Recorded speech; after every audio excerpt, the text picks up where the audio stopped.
ថាស្រឡាញ់ហើយស្មោះជាពាក្យមិនពិបាកនិយាយបងព្យាយាមប្រាប់ទៅស្រីគួរស្ដាប់ឲ្យចប់កំកាត់ន័យសំណួរបងសួររាប់ឆ្នាំអូនឆ្លើយថាចាំសាក់ស្រាំដាំជែកបងនឹងខ្លាំងពេកឡើងចង់ងុយដេករៀងរាល់ថ្ងៃបងតែងគេងស្រមៃថាបានរៀបមង្គលជាមួយនឹងចរណៃពេលវេលាដើរលឿនបងគ្រាន់តែចង់ដាស់តឿនបងចង់ឃើញអូនស្លៀកពាក់រូបការស្លៀកពាក់រូបការសម្រស់អូនស្អាតដូចទេពធីតា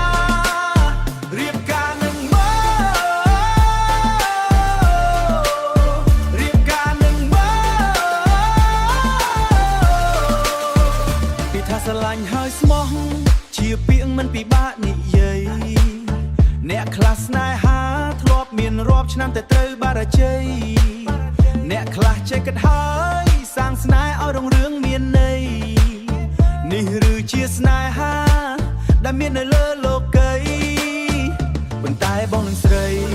ស្រឡាញ់គ្នាយូរមកហើយសូមតែចិត្តឆ្លើយប្រាប់ឲ្យត្រង់បងមានសំណួរអូនត្រៀមចំឡើយបងតស៊ូយូរមកហើយចាំថ្ងៃមង្គលការសង្ឃឹមថាថ្ងៃណាយើងនឹងណាត់គ្នាចូលរោងការ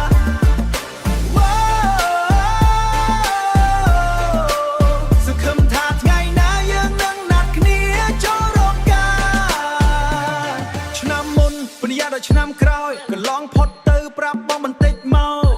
រូបរាងកាន់តែចាស់សក់ខ្មៅរវៃសំណួរបងសួរដល់ដែរសង្ឃឹមថាមានស្នេហ៍ស្រីនឹងយល់ពាក្យថាស្រឡាញ់ហើយស្មោះជាពាក្យមិនពិបាកនិយាយអ្នកខ្លះស្នេហាធ្លាប់មានរាប់ឆ្នាំតែត្រូវបាជ័យកុំទុកដល់តែធ្នុំរសជាតិសែនដូរៀបការមានកំណត់កុំទុកនៅយូរស្រឡាញ់គ្នាយូរប៉ុណ្ណាទើបស្រស់នោះល្អព្រមរៀបការធ្វើការទុនសំណុយដើម្បីទុកសមបណ្ដាបងត្រៀមលក្ខណៈកម្រងនឹងមានគ្រួសារតម្លៃស្នេហាតម្លៃស្នេហាបំលែងស្នេហាប៉ុណ្ណាក៏ត្រូវតែចូលរោងការភាពស្និទ្ធស្នាលផ្អែមល្ហែមមិនរសាយនៅដែរបញ្ហាប៉ុណ្ណានៅរត់រករសជាតិក្បែរ